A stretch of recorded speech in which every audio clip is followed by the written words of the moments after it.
but they ended up, my internship was cut short because they ended up firing that whole floor.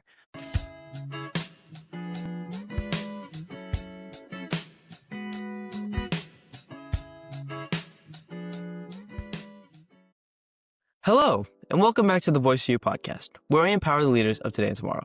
I'm your host, Jeshwant Vana. Today, I'm joined by a young leader in our community. He is a visionary in human rights, climate action, and linguistics empowerment. As a Jane Goodall Institute Youth Council lead, he represents over 150,000 youth at global conferences such as the DOH, UNFCCC, LCOY, that is a mouthful, and IFTJ. He also serves as an ambassador for the FXB Climate Advocates, where he leads climate change and climate literacy in over 70 countries. He is also fluent in multiple languages, including Spanish, German, Latin, and Mandarin as a DOS NSLI-Y Taiwan scholar.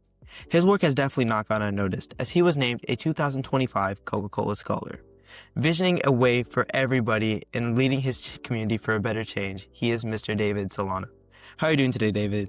I'm doing great, Jesh. You know, the weather's, let's see, it's cloudy. I don't know, Memphis weather can be bipolar. I've said this multiple times. I don't know how the weather is up in New York. Obviously, probably nice now, right? Yeah, now it's pretty nice. We missed the heat wave as I was out of town a few days ago, but it's really nice. That's good.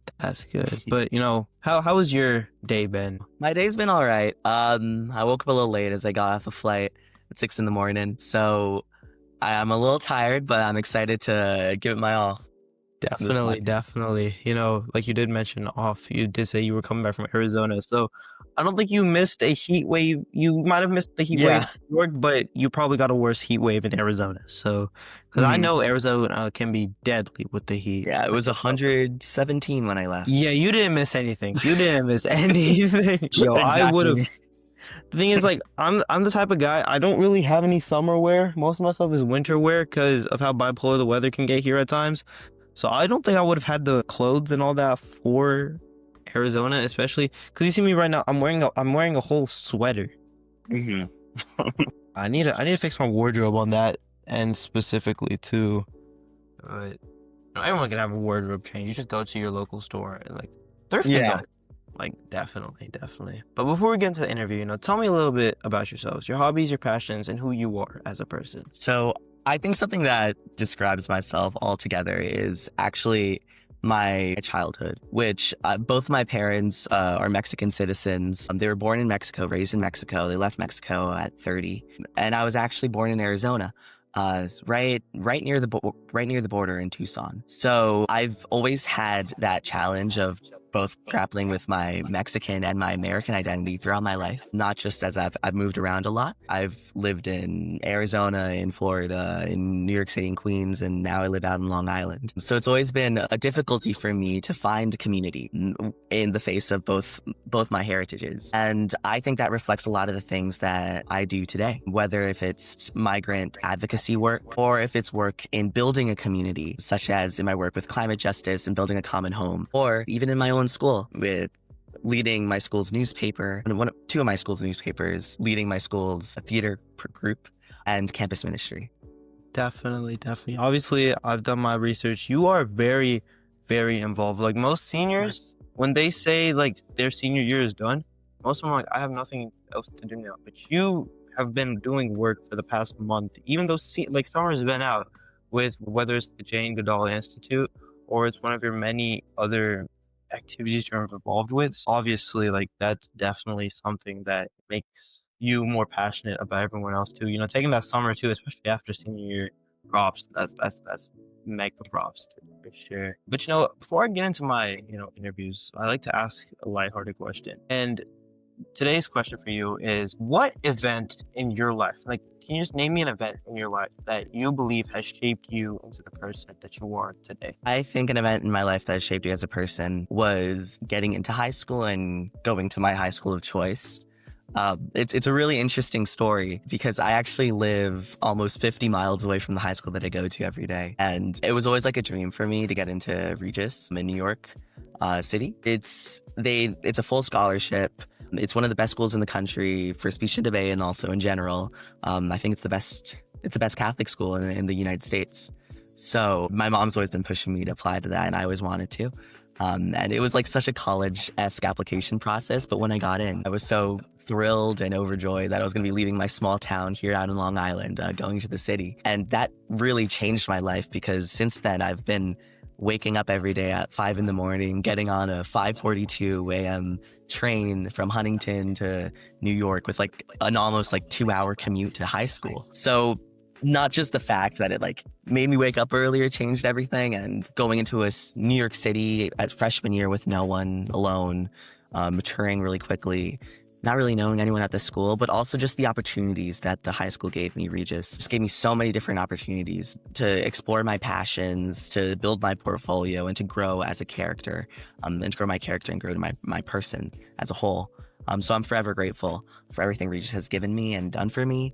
And I would say getting into high school and subsequently starting to go to high school, commuting in the mornings, that has truly changed my life. Wow.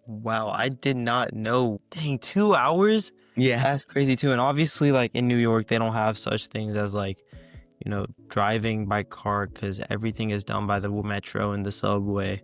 So that's dang, because like my high school is like 10 minutes from here. And like for us, it's not like competitive or anything. Like I go to my local public high school. So, it's always great to see like those different perspectives too, especially because this is like most people, when I say like this is a college I really, really want to get into, but I've never heard anyone say like this is a high school I really, really want to get into.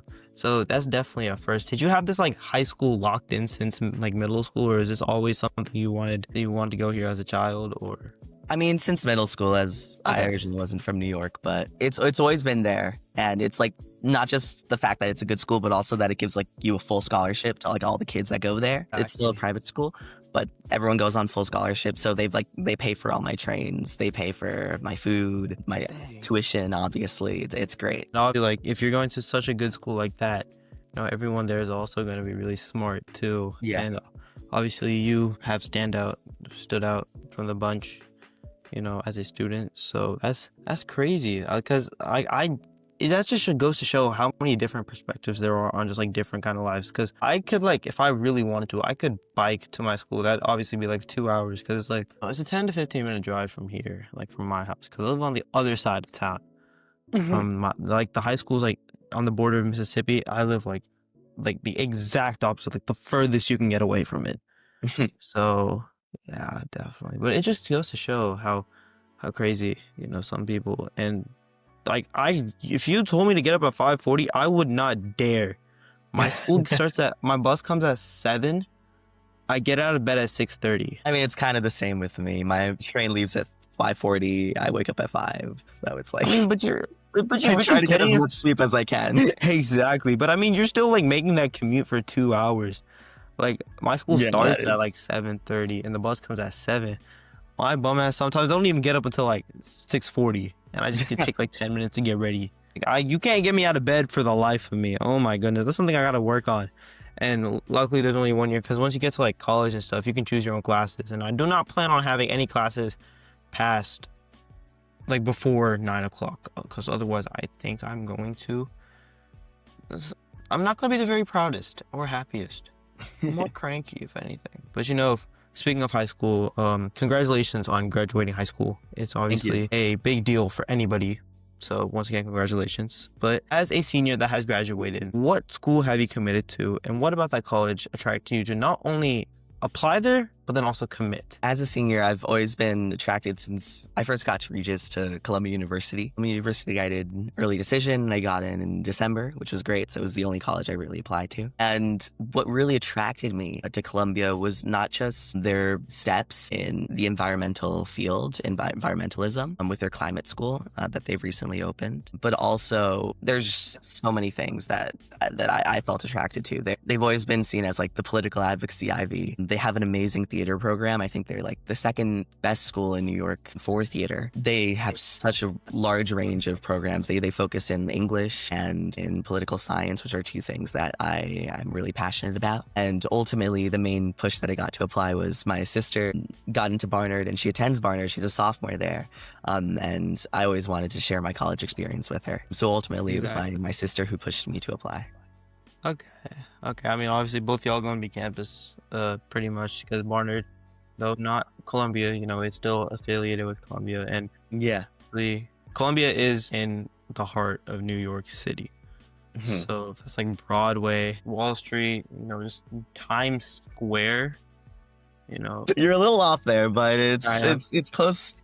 Broadway is close enough. Yeah. See, I'm from the South, so I can't really tell you my geography. Exactly. How far is Broadway from the university? Like the street or like the theater district? Both. Okay. So Columbia is on Broadway on the street. Okay. But the theater district is in Midtown. Columbia is on Morningside Heights. So it's like... I have heard of that. It's a good 25, 30 minutes away, but it is right in New York City. It's right above the Upper West Side, next to Harlem. There's a lot of things. Above it is Washington Heights. So you're on Manhattan Island. You're right by. But I think what I love most about it is that what makes it different from other city colleges is that it actually has a campus, and you have that bubble that you can be in. So it's it's in the heart of New York City, but you're still getting the full college experience. You're getting exactly. See, you are a New York boy, so you know all the the areas. Yeah.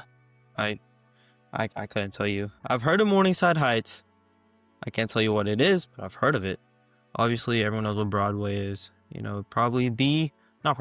is the most famous theater district ever. Mm-hmm. Great stuff that came from there too. I need to catch a play. I remember I watched Hamilton a while back. Have you seen Hamilton? I have seen Hamilton. Hamilton's a great show. Yes. Have you seen it live? I've seen it live. Okay. I've only seen it on Disney Plus. So I've seen it on Disney Plus too. So yeah. Okay. Yeah, it's getting in all forms. I remember Hamilton because we have a theater down here, the Orpheum, Memphis Orpheum. Yeah, the Orpheum. Yes. Oh, is it that famous? I think it is. It's a recognizable name, the Orpheum. Okay, then I guess I didn't realize it was that famous. I just thought it was another Orpheum. But the Orpheum down here, Hamilton has came here. So I'm low-key scared because I remember I went on a ghost tour and there is apparently 9 ghosts that haunt the Orpheum. So you're not catching me inside that for a very long time. I don't know. It's a little scary. I don't want to put a fire there, but definitely. But to get into Columbia and ED2, you have to have crazy stats and extracurriculars, which obviously you do, such as serving as a lead for the Jane Goodall Institute Youth Council. For anybody that doesn't know, Jane Goodall is a famous scientist, primarily a primatologist.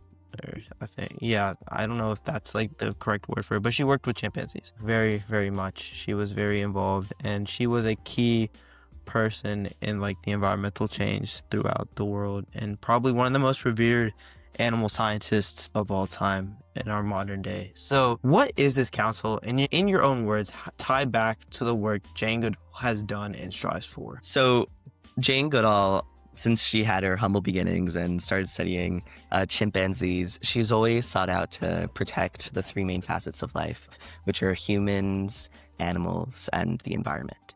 And the council is a network of youth change makers that are a part of the Roots and Shoots group, which is a group of over 300,000 youth from all over the world. The council is a group of 20 kids from that group that really exemplify Roots and Shoots' promise, which is helping people, environment, and animals. And we get on bi-weekly meetings. We're able to access a lot of grant funding for our projects. They fly us out on so many different trips, whether or not it is to represent JGI and Jane Goodall's several conferences that she has all over the world, or is in our summits and in our team building activities and trips where we're flown out to different places, such as Yellowstone National Park, Washington, D.C., San Francisco just this last month, in order to interact with each other, present our work that we've done over the past few months, and really grow the community and feel like we're a part of a strong community, even though we're so far apart from each other as council members. So really what the Jane Goodall Roots and Shoots Youth Council is, it's a national youth leadership council from around 20 of the most impactful, inspiring change makers from the Roots and Shoots global network that all come together in order to fight for change. Definitely. Have you ever met Miss Jane Goodall ever, like, in person or? Yeah, multiple times actually. I met her for the first time when I was like 14, when I was 14, first starting off in the council. And I've like seen her like practically every single year since. It's pretty cool because we like normally meet her when she goes at these like huge conferences, and it's like the theater is like completely full and everyone's clapping and they're there to be with her, and then we just go backstage and we get to talk with her and take photos. So it's like, it's awesome. But I have met with her. She's an amazing person. Definitely. And obviously you've had your own like conversations with her. Is there any like thing specific that you remember her telling you personally that has stuck with you throughout high school? I would say something that she has really told me that has helped me and pushed me into continuing my work and my advocacy was to really emphasize the people aspect out of the 3 people, animal, and environment tenets of the Jane Goodall Institute. The Jane Goodall Institute is built on this like promise of hope. That's what they all try to advocate for, is to have hope in our environments, in our communities, and to fight for that. And most of the council members that we have and most of the work that is being done is obviously more focused on environmentalism. And I do a lot of work in environmentalism myself when I first got started. But what she really valued was the work that I do with people, with migrants, with asylum rights, because you don't really see that a lot nowadays. There's not really a lot of people that are reaching out to these people who are humans. They have their own rights, they have their own feelings. In this divisive political climate that we live in today, not a lot of people are caring for them. So it's something that she really valued, that service in JGI and in Roots and Shoots can go beyond the environment. It can hit people and communities as well. Exactly. I mean, she, like, even though she was a famous zoologist and primatologist, she does, is a big part of, the environmental change, and she has advocated that for these past 91 years.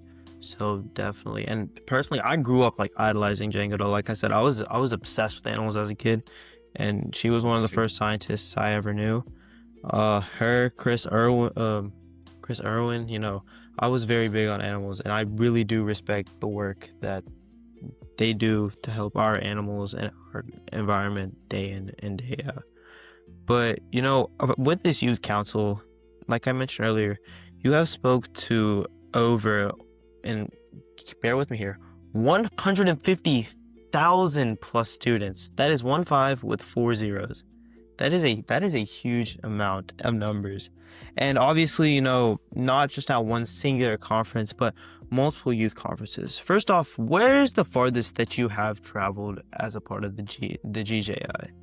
Wait, no, JGI, yes. As a part of the JGI, the farthest that it's at least, since they have different efforts, Roots and Shoots Global, they have different efforts in like USA and, Europe and all that.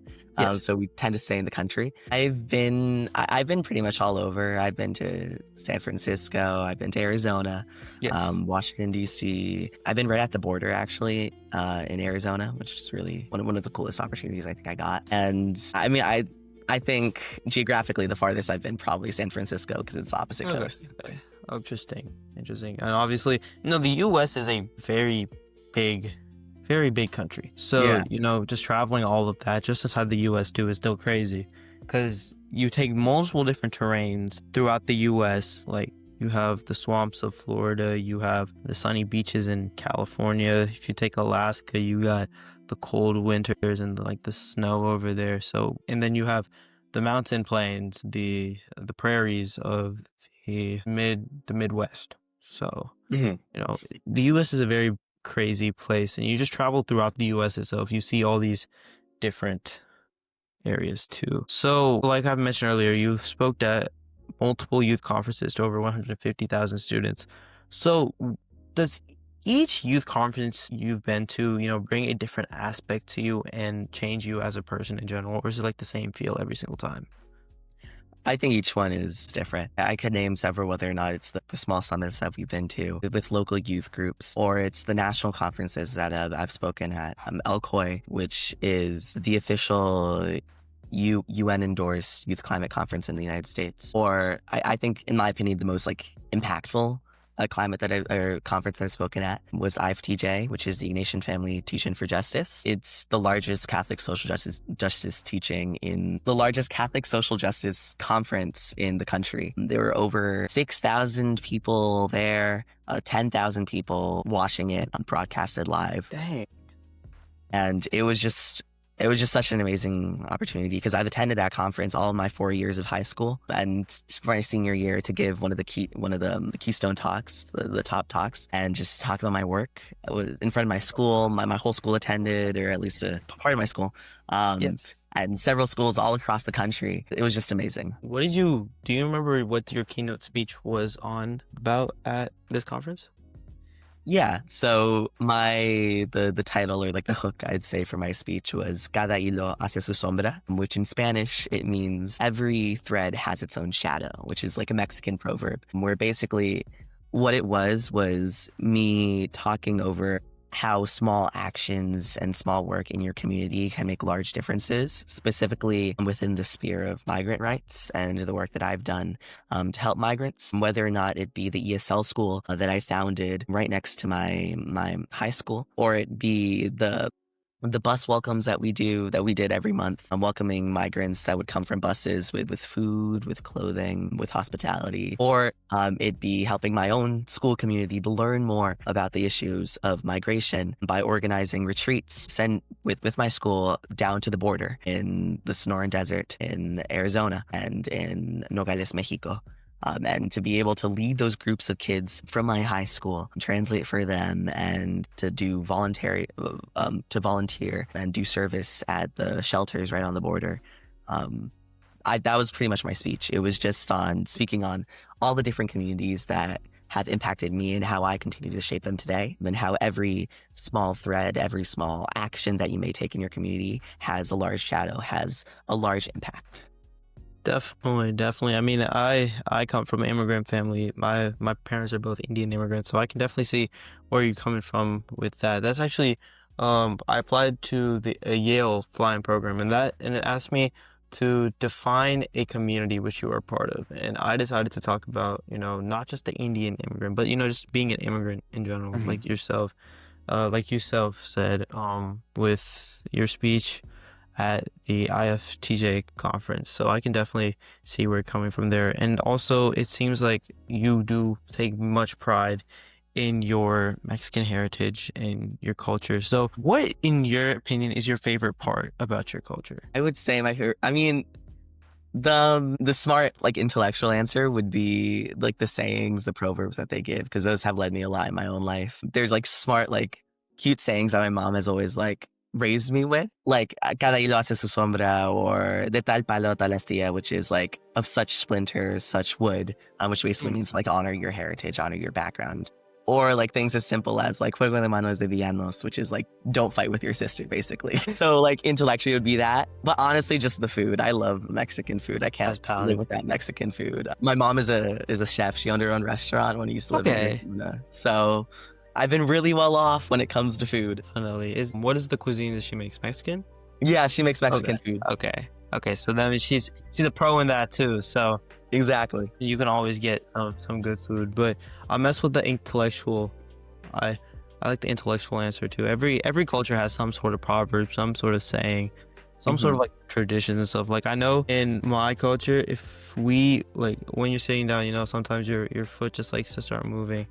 I can't tell you how mad my mom gets whenever that happens. Like they get mad because there's like some stuff in like mythology and all of that, so it always ties back to some sort of custom or culture. But I definitely see where you're coming from with all of that, especially coming from an immigrant background myself, because our parents did, they had to come here to the US, and now they're here and they're setting us up for our futures too. Yeah. So definitely. But not only have you served a part of the Jane Goodall Institute to counsel as a lead, but you also serve as an ambassador for the FXB Climate Advocates, leading climate literacy in over 7 countries. So not only have you talked to over 150 kids, if not 150 kids, 150,000. I forgot the thousand. That's such a big, you gotta add that. But 70 plus countries too. So what is the craziest story you have from this experience? FXB Climate Advocates, that's more so of like an international leadership group that I'm a part of. I guess the craziest story that I have is collaborating with people from such different backgrounds of mine, collaborating with people from Kenya, from several different countries in Africa, from Pakistan. It's such an interesting youth council, the one that FXB brings together, just on the sole nature of how many different voices are involved. So I would say the crazy experience I've had is just to being on calls with people that are in like such different time zones with me, and doing collaborative projects with people that live such different lives than me, and to being able to make some sort of a change in their own life with interacting with them, even though they're so far away. And are these also like high school students? Or are these also like adults or? Yeah, it's not restricted to high school, obviously, because like high school is different in so many different countries. Yes. So like a lot of it ranges from the ages of 15 to like 30. Like there's adults on the council, but it's still such an empowering group. It's great. Exactly. What is some work that you feel like should be highlighted as a part of the Climate Advocate that you've done? So some of the work that I've done as a part of that council was really through the funding that they gave me to do work in my own communities. I started off small with beach cleanups and with things like that in my local coastlines, as I live right by the ocean. But as I would conduct those in my community and in my school, I began to realize there's a problem of macroalgae, red macroalgae, that was growing off the coast of the North Shore and South Shore of Long Island. Specifically, there's this species called Dasyphonia japonica, which is a red macroalgae that is invasive to our waters, that comes all the way from Japan. So I began to realize that was a pressing problem.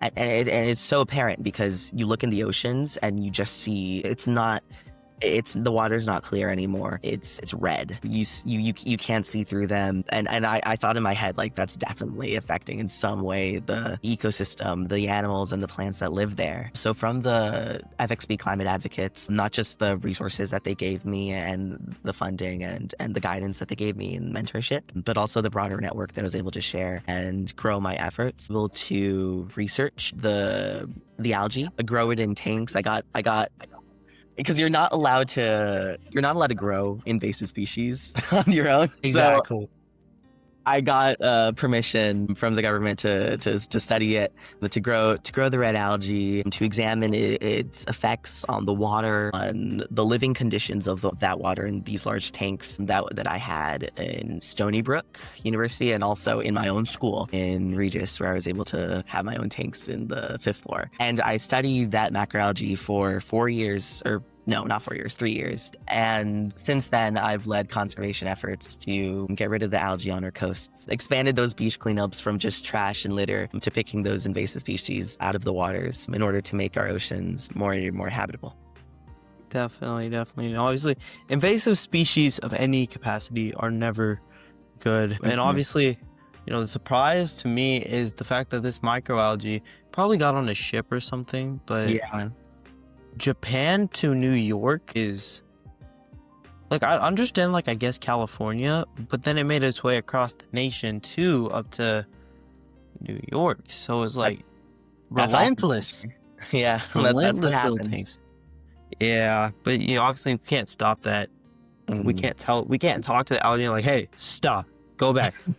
We physically can't do that. So the only way we can do that is advocate. The people who are doing this, we can talk human to human, we can talk human to plant, but we can talk human to human. Exactly. So that's probably the best way to do anything. And obviously, even though it says Climate Advocates, you're using the resources that you have to advocate for more than just climate change, but rather, keeping the food pyramid and food chain and food web.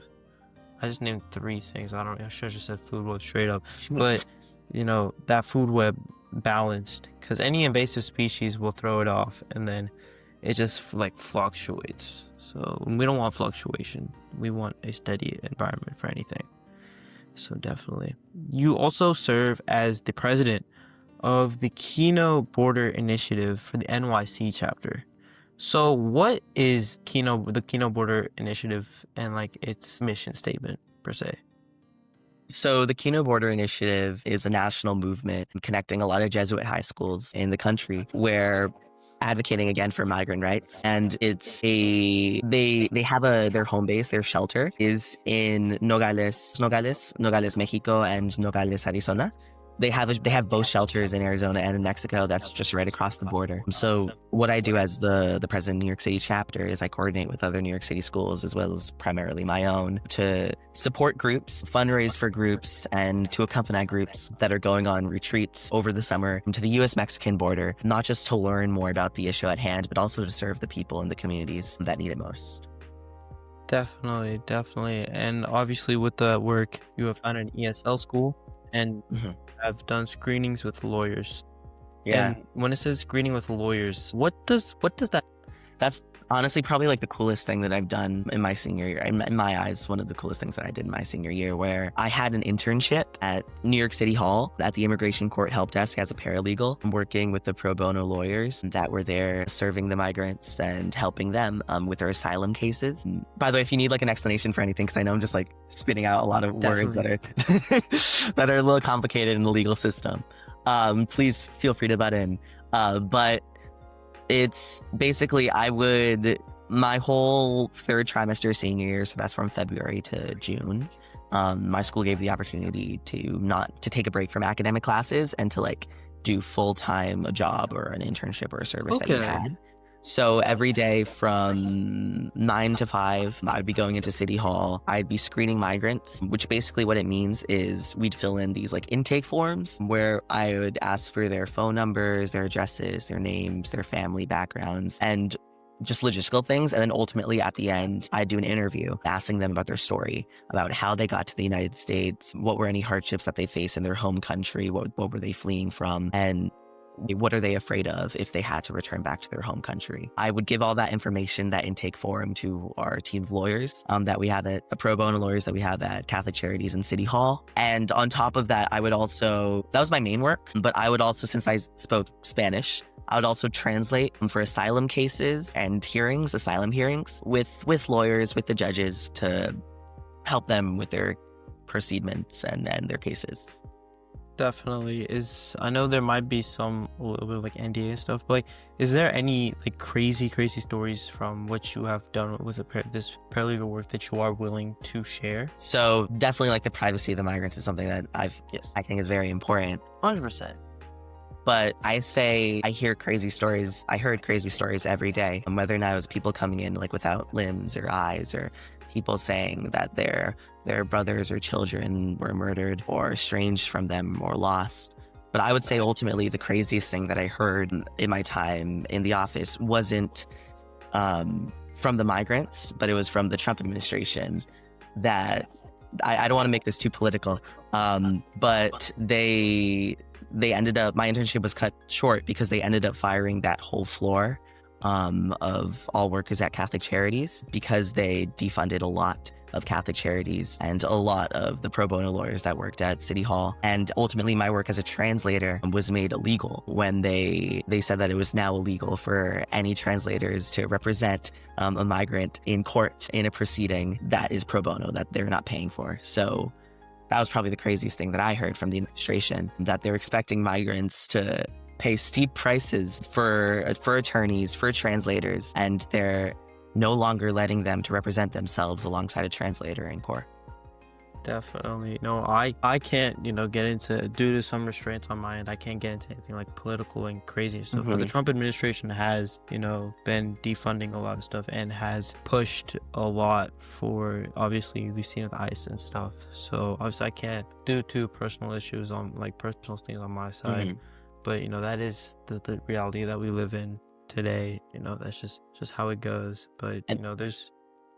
I would even say, like, the most ultimate thing beyond, like, our own political space today is that this injustice against migrants has been going on not just in the Trump administration. It has been happening in both Republican and in Democrat administrations. Obama, he was a great president, but he deported millions and millions of migrants. And it's just been a constant issue in our country in addressing the humanitarian need of these migrants beyond all political spaces, just focusing solely on the humanitarian aspect of it.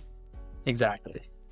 I like to keep my mission focused. I don't like to get too political, more so just focused on the humanitarian need that these people need. Yes. No one wants to play with like politics and stuff. That can be a road not take a risky road. Let's just say that it's a risky road. But Yeah. Fighting for humanity, we're all humans at the end of the day, and we all deserve a fair chance. So I definitely see where you're coming from there, and for sure. But has obviously you are the Kino Border Initiative president for the NYC chapter, but the thing is, like you said, this dealt with more stuff like on the border between Mexico and America. So how did this work translate to you in New York, other than like the screenings and stuff? So focused solely on the shelter on the Kino Border Initiative as a whole. We had a club, the Kino Teens Club in my school, and we would do like bi-weekly meetings, presentations on like updates at the border. We would get on calls with the broader Kino network with schools from across the country, also every few weeks to talk about the work on the border, the work that we've done in our own schools. And we would just basically give an update to like what we've been doing. And on top of that, fundraising for the trip. And the trip would happen every summer to Nogales, Mexico and Nogales, Arizona. That was pretty much where the work was focused in not just advocacy, but also in fundraising, whether it be drives for the migrants in the shelter that we'd ship over, or it'd be for our own students for the trips that we would send groups on every summer.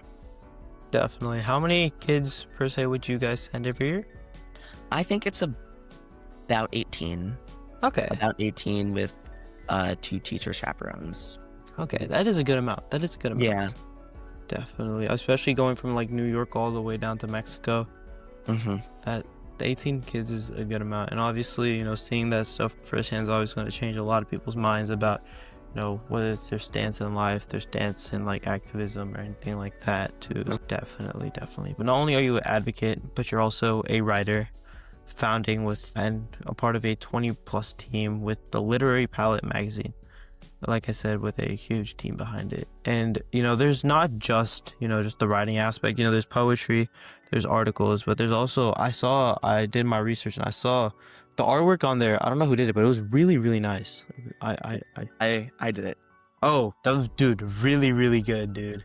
Like, are you an artist or? I mean, I do it for fun. Yeah. Yeah, no, that was the one thing that caught my eye. Obviously, when you like take a good book or something, the first thing they say, don't judge a book by its cover, but let's be real, when you're looking at books in the library and you have no idea, they're going to judge the book cover first. Exactly. And the art on there was really, really nice. So there's obviously a lot more than just just the writing aspects. So where was the basis idea for this whole magazine to begin with? So that's actually a really interesting question, because I did a Yale fly-in program, the Yale Young Writers Workshop, I think my sophomore year. And I met this group of writers. We all decided as a whole that we wanted to stay connected, stay writing afterwards. So we founded this program, and now it became like the official Yale Young Writers Workshop endorsed magazine. So we go on like after the sessions end, they get on a Zoom call and we talk to them and we're like, hey, so this is like one of the things that you can join. This is one of the opportunities that you get after finishing the program. And that's pretty much how it formed. Okay. And obviously, I'm assuming the only way to get into this magazine is to complete that program too? It's open to everyone. Like we were a pretty small team when we first started, and we still kind of are. It's more so, I would say, like a passion project. So if anyone, like, we have like loads of friends, like even my own friends that have joined it and just wanting to put their work out, like their poems, their stories, everything out. Yes. So it's pretty open. Okay. And obviously, it was started by you and your team at the Yale Young Writers. So how were y'all able to, obviously it's a passion project, but how do you feel like you've expanded it to where it is today? I would say just by staying consistent. We have like, I think it's five issues so far. Each of them are like 40 pages long. So by reaching out to young writers, staying consistent, using social media, we've grown our network pretty far. We have, I think, a team right now of, I think, 200 writers. They span from several states across the United States, across the U.S., and even some countries where some of our writers and continents and some of our writers are writing from. So it's just staying consistent, I'd say, is the main way that we've been able to grow. Definitely. Like I saw like you'll have a little map on there where y'all writers are from. There's a lot in the US, but then there's also like a lot from like Asia, a good amount from like Africa, Pretty Europe. cool. So it's not just national, it's international, which makes Yeah. it a lot cooler because you get diverse perspectives, especially, and that's especially important when it comes to writing too, because writing is like the way to describe and to see life, the way of words. And, you know, with different ways people see life, there's going to be different ways you write. So, and that makes writing, you know, better. You know, so 100%. But not only are you an advocate and a writer, but you're also fluent in a lot of languages, like I mentioned earlier, including Spanish, German, Latin, and Mandarin, as you were a DOS NSLI-Y Taiwan scholar. So how, obviously I know with the NSLI-Y program, I assume that you did go to Taiwan? Yeah. How was that experience? It was crazy. NSLI is it's around like a $10,000 scholarship that they give you. They pay for everything, for lodging, for school, to send you abroad it stands for the National Security Language Initiative for Youth. So they send you in a country that the U.S. Department of State, DOS, need most, a language that they need the most. So one of them was Mandarin. That last summer, they sent me to Taiwan for 2 months over the summer, and it was one of the most impactful experiences of my life. I came in literally not knowing any Mandarin into a host family, my host mom, who knew no English. It was a struggle communicating at first, but really when you get like thrown into that culture, and as someone like me that loves learning languages, it's been pretty easy for me growing up, as I grew up in a bilingual household. I got accustomed to it. We had classes every day from like 8 to 4, so it was pretty intensive. And on top of that, obviously, everyone there speaks only Mandarin, so you have to learn the language. And they had like pre-programming, Mandarin, tutoring, and language teaching also. So it was amazing. I definitely recommend, if anyone watches this, that's like the program to apply to. Even you, like, even if like you have no interest in whatever, for your senior year summer, I know like it's your senior year summer and you want to like hang out with friends and stuff, but if you want to do something really, really awesome, NSLI is such a crazy, cool experience that I don't think you really get anywhere else. Definitely. And obviously, my next question was, you know, you come to this situation where you don't know Mandarin, your host family doesn't know English. So how did you interact that? Like when there was no like barrier, did y'all use like Google Translate or something? Yeah, a lot of it, I won't lie, a lot of it was Google Translate in the beginning, but it was also just like that interpersonal aspect of language that goes like beyond words. Just being kind, you know, doing the chores that they give you, keeping your space tidy, being nice, always smiling, and knowing like those few words, like saying like thank you, I love you, I'm thankful for you, good morning, good night, all that, in order to like build that relationship, even though you probably have no clue what they're saying. Are you still in contact with your host family? Yeah, she still calls me a lot. Okay. She called me last week, actually. Okay. Which is great. That's nice. You know, it's basically your second family away from your actual family here in New York. So, but you know, obviously you picked up Spanish because you are Latino, and you did pick up Mandarin because of the NSLI scholar, but you also picked up German and Latin. So how did that happen? So Latin, I've taken Latin the past 4 years at my school, so that's been pretty, you know, easy. But German, I've been learning German since I was 5. Okay. My mom like put me in classes in German alongside Spanish and English, obviously. So yeah, I've just like, I think my parents really raised me to be proficient in language learning. I don't really exactly know why. They just wanted me to know a lot. My mom, she loves Germany. She had a step aunt who lived in Germany, and she lived in Germany for a while, my mom. So it was always her dream for us to learn German and maybe someday study abroad in Germany. So Yeah, I'm taking Latin 3 this coming year. I'm a Latin kid myself, and I do not remember a lick of Latin 1 and 2, so I am scared. To be honest, I'm in Latin 3 because I know a lot of colleges like, having 3 or 4 years of exactly, language. yeah. That's why, but I'm scared, and because Latin's going to kick my butt this year, I can already tell you that. So we just have to see to go with that. But Germany, I heard we went to the airport like last year. It was a connecting flight, and Germany, I heard, is like really nice. Yeah, it's a nice country. Really nice. Do you plan on visiting other than like studying abroad? I haven't been to Germany. It's up there. I've always wanted to go. I've always wanted to see where my mom really left her heart in Germany. Exactly. So yeah, I hope one day to visit Germany. Okay, nice. Obviously, like Europe is a nice place too. Just get all those European countries out of the way while we're there.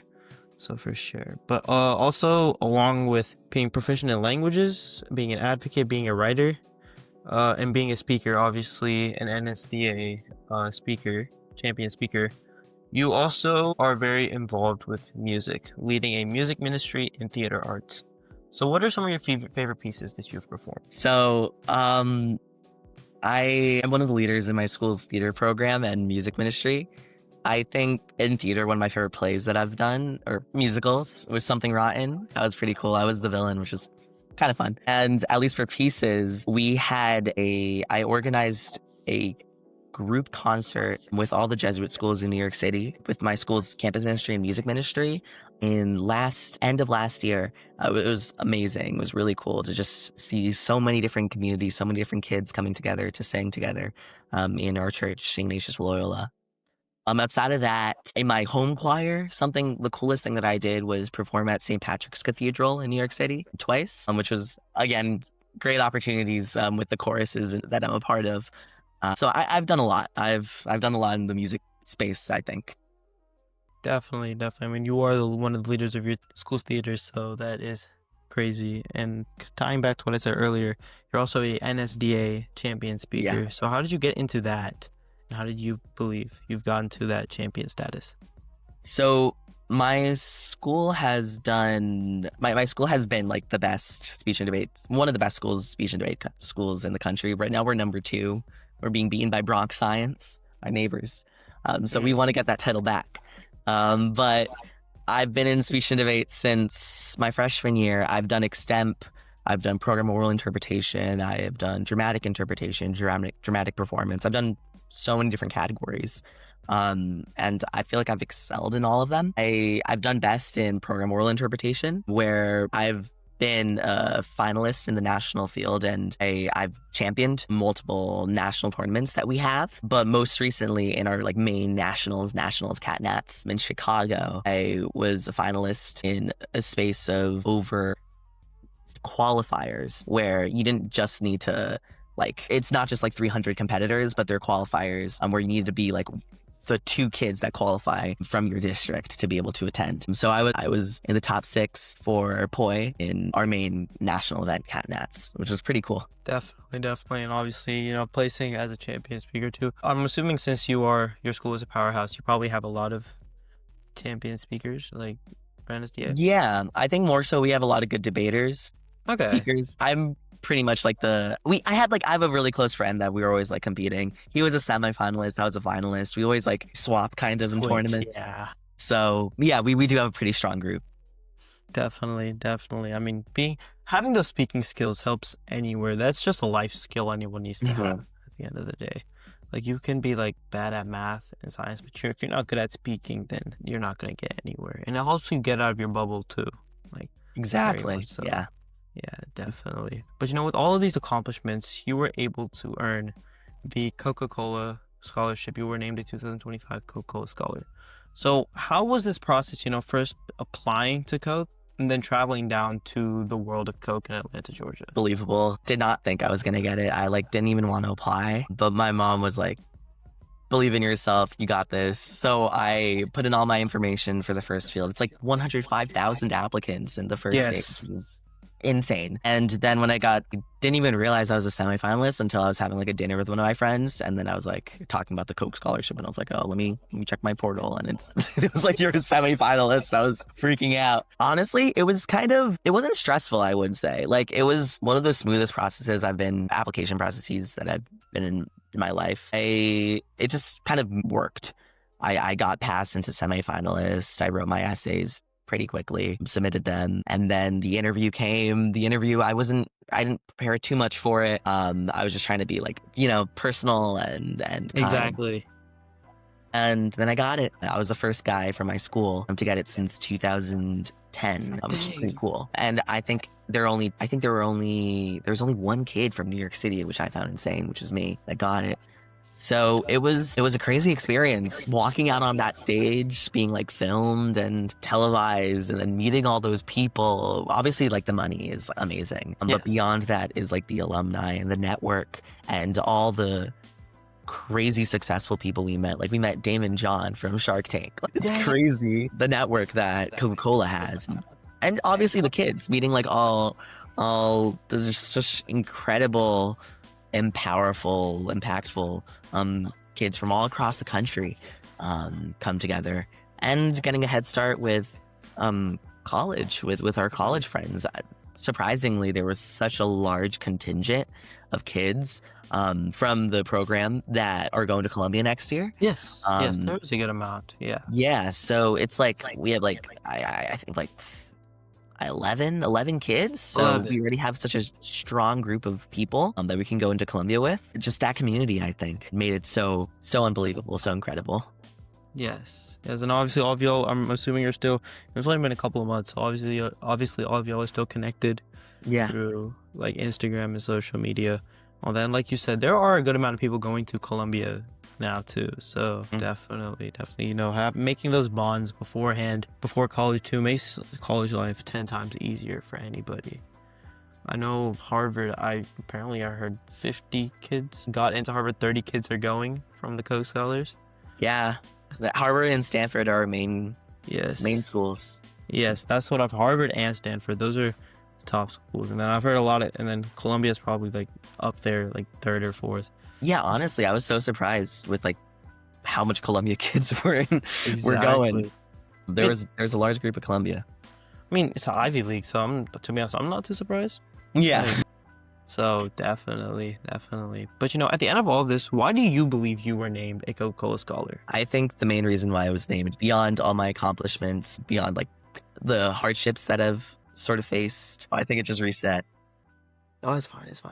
Okay. I think the main reason why I was named a Coca-Cola Scholar, but beyond my accomplishments, beyond all like the hardships that I've faced, I think, and not hardships, I've lived a pretty good life, but beyond like my living all across the country and everything, and my culture, my heritage, was just like the human aspect of my application, where in my interviews, in my essays, I really try to not just say the actions that I've done in my communities, but show the motivation for them, show where it came from, show that I'm not just doing all this action, all this service to like get this goal, but I'm doing it for myself, for my communities, or for the people I truly care about. And I think I showed that not just in the essays, but also in the interview, where something that I found most interesting about the interview was I've had so many like huge accomplishments. They didn't ask me about any of those. They asked me about the smallest things I listed in my school, in my theater program, all those things that in my eyes weren't as impactful. They asked about just to get to know me more as a person. So I think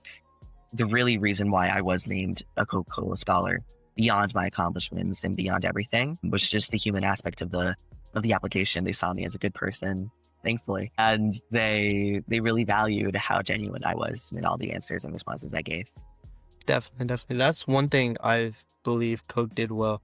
Everyone can be a superhuman and have the craziest accomplishments, but it's hard to be that while also being a normal kid. Yeah. Having a life outside of the crazy work that you do. Like obviously yourself, you are a part of your theater. You are the lead for your theater. You have, you are a speaker, a debate speaker, and obviously you have your work with like the JGI, and then you've had your Nestle and all that. So it's hard to find people that are crazy and also have lives. And I feel like that's what Coke did really, really well, and has always done too, because that's what makes a leader: having passion, but also having that, sense of connectiveness, to connect to a normal audience.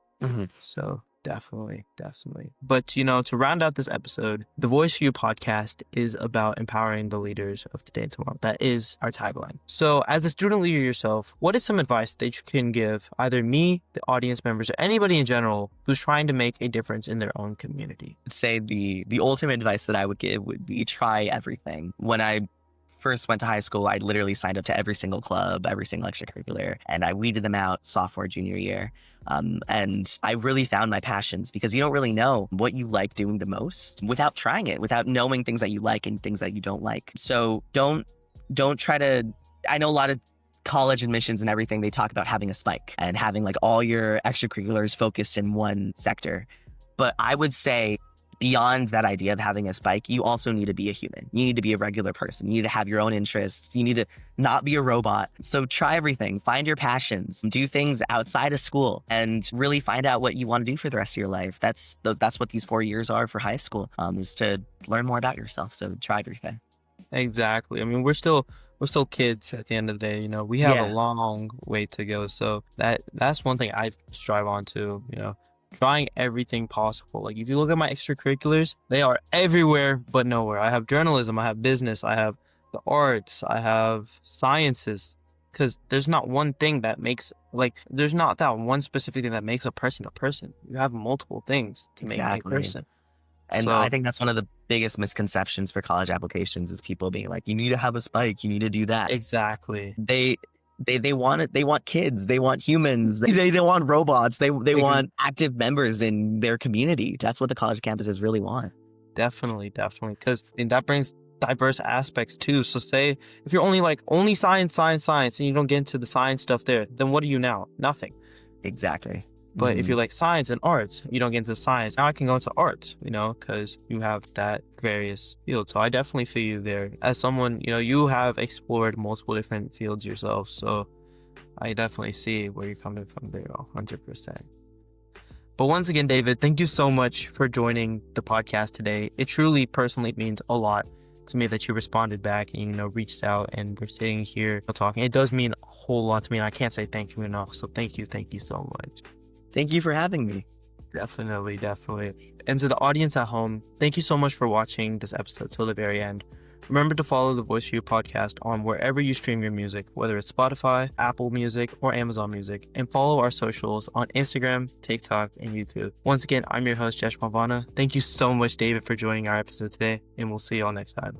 We'll see y'all later.